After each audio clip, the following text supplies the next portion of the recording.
A few years ago, my family received the Century Family Farms Award. This award recognizes families that have farmed the same land for 100 years. I'd never really thought about how the farm got started until now.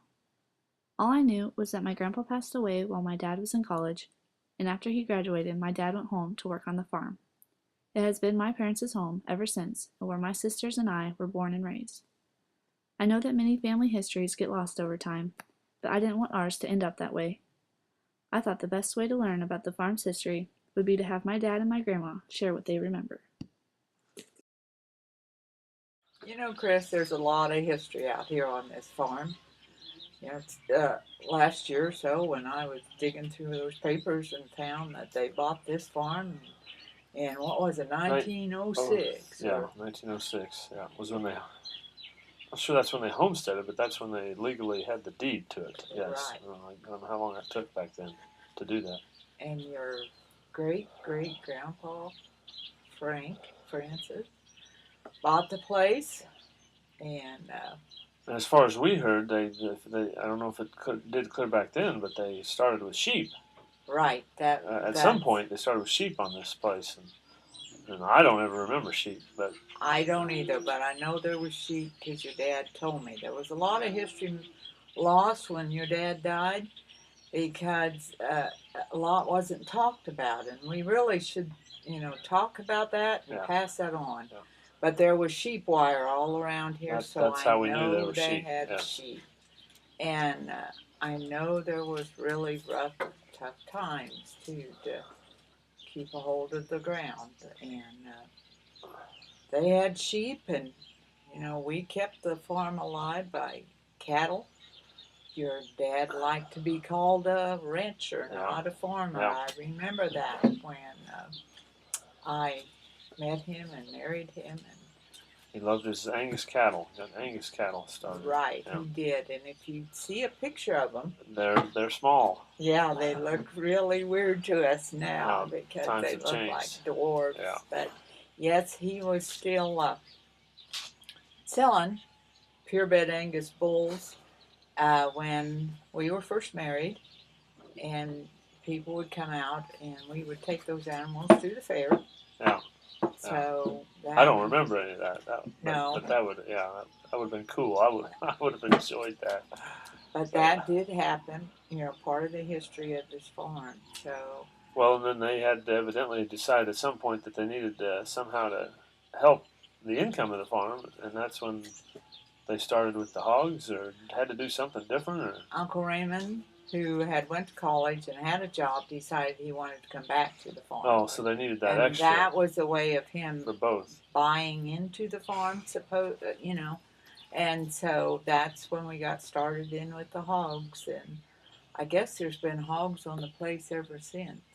Well, Yeah, a few yeah, anyway, yeah, ever since. yeah. So um, that was your dad was not a great lover of hogs, No, if you remember no, he wasn't. correctly, No, but he we did sell a lot of hogs. but he did certainly pass on his love for cattle, because uh, that was one of my most favorite times on the farm was calving. I just loved calving.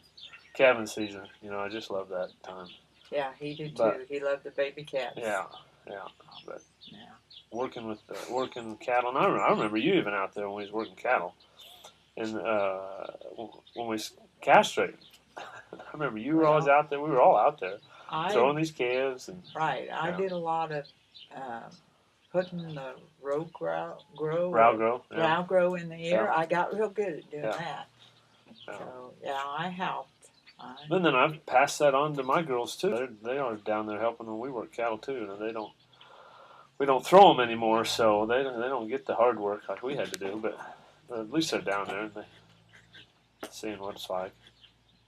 and he did like the work in the ground too, and he took pride in that, real great pride in Well, that. back in the day, and that's so much that's lost as far as farming is that those guys like my dad, he'd stay in the tractor all day.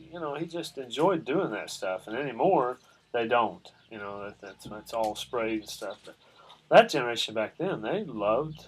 just working the ground, and they took pride in it, and I still do. I still like running the tractor, so I guess I'm kind of an oddball in that sense. But You know, you taught me to drive that tractor when Dad got sick, and that was one of the things I really enjoyed is working in the field in the tractor because you could look back and see what you got done, right, yeah. and so I did understand the love, and I do understand the love of working in the field, And it means a lot to me just to farm Criley ground. It really does. I just I farm other ground, but it's different farming Criley ground. The legacy all behind it, and through the years of just like you were talking about. They had a tough time when they first got started here, Homestead. And you think about all that's went into this land, and it means something to you. It should. right. If it's worth anything, it should mean something to you.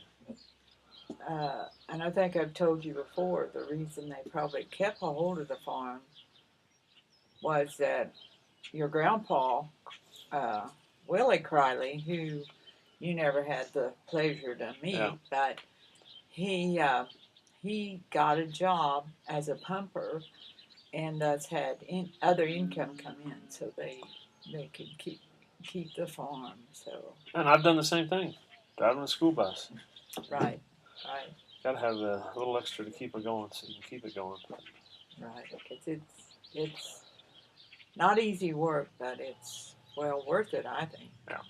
And so I think when we talk about your dad would be very, very happy to and proud that you are carrying on that tradition of farming. Well, I hope so, because that's a big part of why I do it. So.